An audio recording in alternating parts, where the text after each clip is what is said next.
Welcome to my channel भटकंती with Archana. आज आपण आलो आहे उदयपूरमधल्या सेहलींची वाडीमध्ये।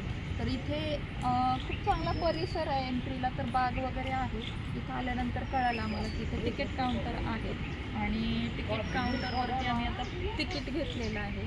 30 रुपये पर पर्सन तिकीट आहे आणि आता आम्ही आतमध्ये एंट्री करणार आहे। चला सेहलींची वाडी बघूया। थोडं राहू दे कंटिन्यू।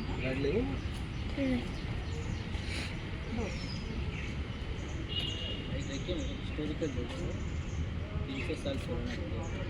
गाइड के साथ जाएंगे तो अच्छी इन्फॉर्मेशन मिलेगी और 100 रुपीज़ चार्ज है। उदयपूरमधील सहेलियों की बाडी हे केवळ एक उद्यान नसून ते मेवाडच्या राजघराण्यातील वैभवशाली जीवनशैली, कला आणि त्या काळातील उत्कृष्ट अभियांत्रिकीचा एक अजोड नमुना आहे. या ऐतिहासिक उद्यानाबद्दल थोडक्यात माहिती जाणून घेऊया. या उद्यानाची निर्मिती मेवाडचे महाराणा संग्रामसिंह द्वितीय यांनी 18व्या शतकात केली होती. असे म्हटले जाते की महाराणांनी हे उद्यान आपल्या राणीला भेट म्हणून दिले होते. लग्नानंतर राणीसोबत 48 दासी म्हणजेच तिच्या सहेल्या उदयपूरला आल्या होत्या. या राणीला आणि तिच्या सख्यांना राजवाड्याच्या गजबटापासून दूर निसर्गाच्या सानिध्यात मनमोकळेपणाने वेळ घालवता यावा यासाठी या सख्यांच्या बागेची म्हणजेच सहेलियों की बाडीची निर्मिती करण्यात आली.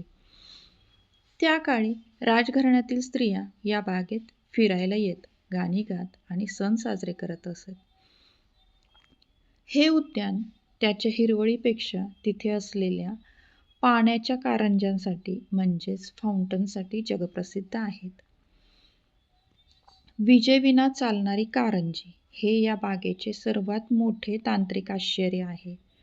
18व्या शतकात बांधलेली ही कारंजी आजही कोणत्याही मोटार किंवा विजेच्या वापराशिवाय चालतात.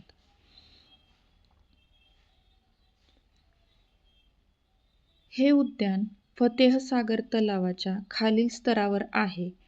तलावातून पाणी उंचावरून पाईपद्वारे आणले जाते आणि त्या नैसर्गिक दाबाने म्हणजेच ग्रॅव्हिटी प्रेशरने ही कारंजी 7 ते 10 फूट उंचावर उडतात.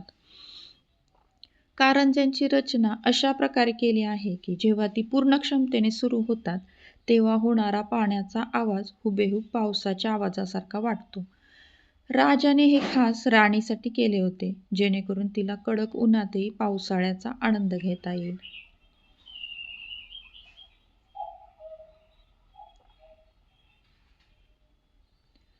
उद्यानाच्या मध्यभागी एक मोठा आणि सुंदर कमळ तलाव आहे. या तलावाच्या 4 कोपऱ्यात पांढऱ्या संगमरवराचे 4 हत्ती आहेत. या हत्तींच्या सोंडेतून पाण्याचे कारंजे सतत उडत असतात. बागेत 5 मुख्य कारंजे आहेत आणि त्याभोवती सुंदर नक्षीकाम केलेल्या संगमरवरी छत्र्या आहेत. प्रत्येक कारंज्याला बिनानी कारंजे किंवा श्रावणकुमार कारंजे अशी वेगवेगळी नावे आहेत. या ठिकाणी विविध प्रकारची विदेशी फुले, बोगनवेलीच्या वेली आणि दाट हिरवळ आहे, जी राजस्थानच्या वाळवंटी भागात मनाला थंडावा देते. उद्यानाच्या आवारात एक छोटे संग्रहालय आहे.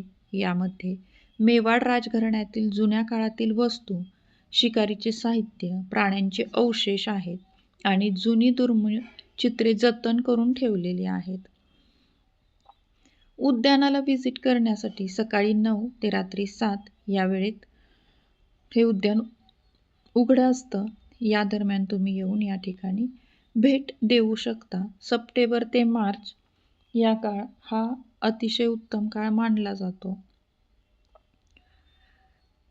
काही रंजक तथ्ये या ठिकाणी नमूद केलेली आहेत. ती म्हणजे उद्यानातील कारंजे सुरू करण्यासाठी आजही त्याच 300 वर्षापूर्वीच्या भूमिगत पाईपलाईनचा वापर केला जातो. हे ठिकाण चित्रपट दिग्दर्शकांचे आवडते स्थळ आहे. अनेक बॉलिवूड चित्रपटांचे चित्रीकरण या ठिकाणी झालेले आहे. महाराणा फतेहसिंह यांनी नंतरच्या काळात या बागेचे नूतनीकरण केले होते आणि काही अतिरिक्त कारंजे बसवले होते. हे उद्यान पाहण्यासाठी साधारण 1 ते 2 तास पुरेसे आहेत. तुम्ही उदयपूरला जाणार असाल तर या उद्यानासोबतच जवळच असलेल्या फतेहसागर लेकवर संध्याकाळी बोटिंगचा पण तुम्ही आनंद घेऊ शकता.